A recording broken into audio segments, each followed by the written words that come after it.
In this video, I will be reviewing DTC Distribution Services Guidelines. Make sure to watch Part 1 and Part 2 before because each part supports the preceding and succeeding parts. By watching them in sequence, you will better understand my opinions, speculations, and concluding arguments. Also read the comments as I have provided answers to common questions.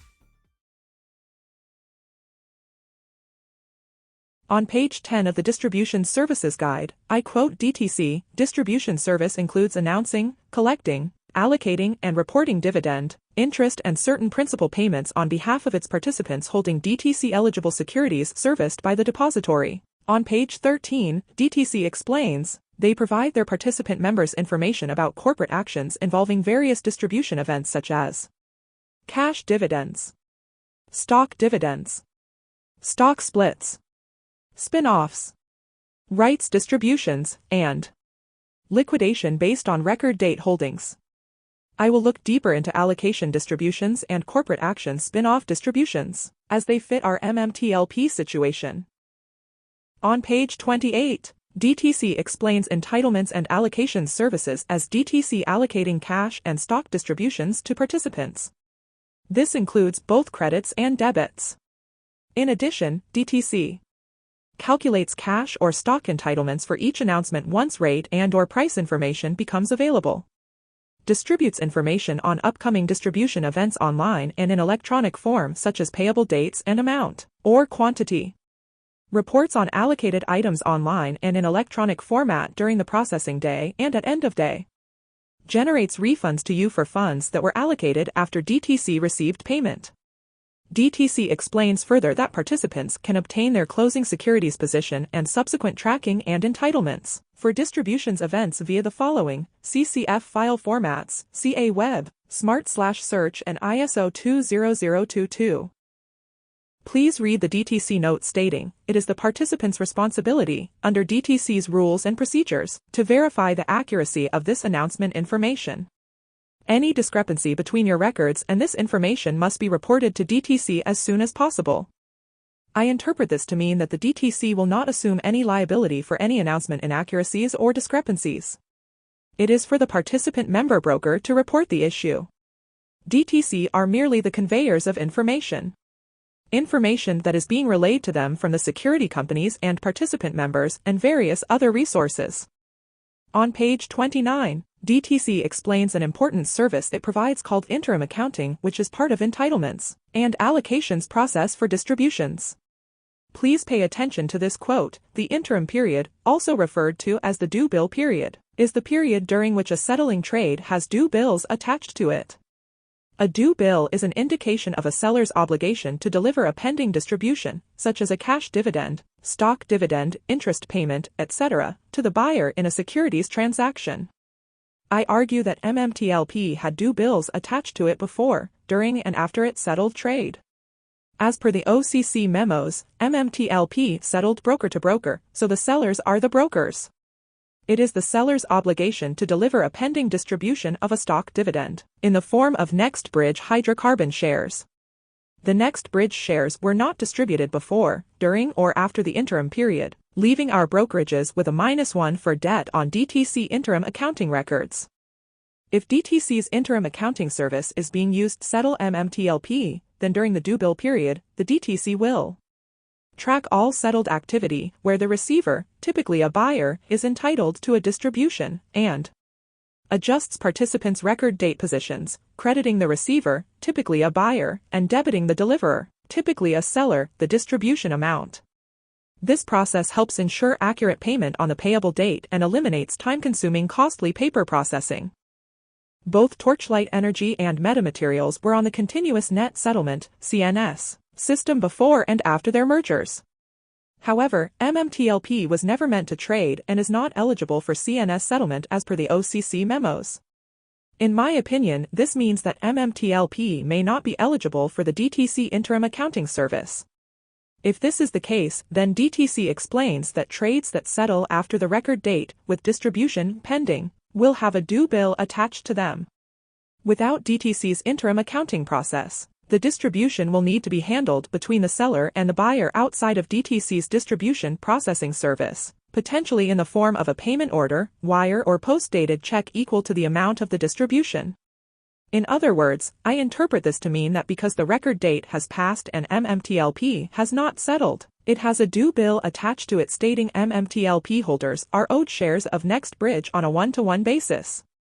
And that our individual broker, aka I sellers, will have to handle the distribution with individual buyers in the form of payment order, wire or post-dated checks equal to the amount of the distribution. However, we do not have any monetary value for our Next Bridge shares as of yet. And because MMTLP investors and MMTLP broker sellers do not know the value of the Next Bridge shares, and because this is outside of DTC interim accounting procedures, it means the brokers must figure out how to settle amongst themselves, i.e. broker-to-broker settlements. This then opens the possibility of the brokers waiting for Next Bridge Hydrocarbon Company to provide an approximation for their value, or the brokers may decide to wait till Next Bridge is bought out. However, the longer brokers wait to obtain the value of Next Bridge shares, the greater the possibility that oil and gas prices rise, causing the Next Bridge shares to be worth much more. And if naked shorts are double or triple the float, then a price increase by just $1 will equal hundreds of millions in more losses to close the MMTLP positions. In my opinion, it is in the broker's best interest to have this situation closed ASAP and not delay this matter till Next Bridge Company is sold off. If I was the brokers, I would speak to my individual clients and offer to buy their positions in private at an undisclosed price. However, if and when they come to individual MMTLP holders with offers, this course of action will be a strong indication that MMTLP holders are in a position to request more money for the MMTLP shares, in my opinion. Please read this next paragraph by DTC regarding stock distributions. On the bottom of page 34, DTC explains allocations of stock distributions. Events such as stock dividends, splits, and spin-offs are allocated on the X-date plus 2 or the payable date, whichever comes later once DTC receives the securities. Your DTC position is increased in the security for which the distribution was declared, or in securities of another issue resulting from a spin-off or rights distribution event. The allocation of stock distributions depends on the type of distribution being allocated. The following table describes stock distributions. MMTLP fall under the fifth category of distribution types. Because it is a stock spin-off into an ineligible security, please take note of the asterisk symbol, which means the allocation can occur either when the security becomes DTC eligible or else exited upon receipt. DTC further explains their allocation services for securities that are spun off into ineligible securities, to include the following. DTC allocates the appropriate share entitlement to the spin-off securities assigned CUSIP or to a contra-CUSIP. When there is no available CUSIP for the distribution shares or the distribution shares are not eligible for DTC services, these shares are initially chilled for all DTC activity, for example, deposits, WTs, DOs, CODs, until DTC exits the ineligible security to you. On the exit date, the chill is lifted for CODs, position is taken away from your account, and you are responsible for picking up the ineligible securities at the Central Delivery Department, 570 Washington Street, Jersey City, New Jersey. If you are outside of the New York City metropolitan region, you need not pick up securities from the delivery window. DTC will arrange for the delivery of the securities to you. I am in Canada, and therefore my brokerage has confirmed they are waiting for the DTC to send them the Next Bridge certificates. My conclusions from interpreting the Distribution Services Guide are: 1. DTC is allocating the appropriate share entitlement to the spin-off securities assigned CUSIP or to a contra-CUSIP. 1A. Contra-CUSIP is assigned when there is no available CUSIP for the distribution shares or the distribution shares are not eligible for DTC services. 1B. This is why my MMTLP Cusip was changed to a contra-CUSIP, meaning that they are ineligible for DTC services. 1C, meaning DTC is not servicing MMTLP, they are merely performing their final exit procedures by distributing the spin-off entitlements in their possession. 2. MMTLP does not qualify for DTC interim accounting service because it is ineligible for CNS settlement and DTC services. 3. DTC is merely determining to whom it must allocate the ineligible Next Bridge Security Spinoff certificates. 4. DTC exits the situation by allocating all Next Bridge shares in its possession. 5. After DTC completes its allocation, brokers will have to finalize the distribution for MMTLP shares that maintain a due bill attachment, which is an indication of a seller's obligation to deliver pending Next Bridge shares distribution to the MMTLP holders. 6. Brokers, aka the sellers, will have to settle their open short positions with MMTLP holders, potentially in the form of a payment order, wire or post-dated check equal to the amount of the distribution. This concludes my review of DTC's Distribution Service Guide.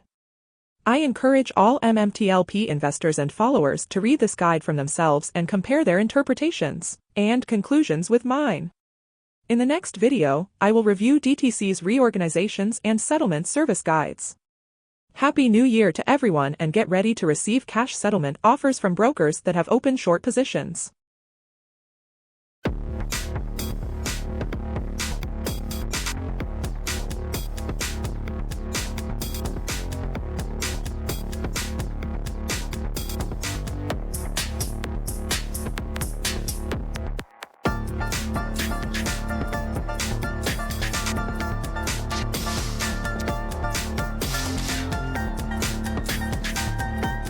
In this video, I will be reviewing DTC Distribution Services Guidelines. Make sure to watch Part 1 and Part 2 before, because each part supports the preceding and succeeding parts. By watching them in sequence, you will better understand my opinions, speculations, and concluding arguments. Also read the comments, as I have provided answers to common questions.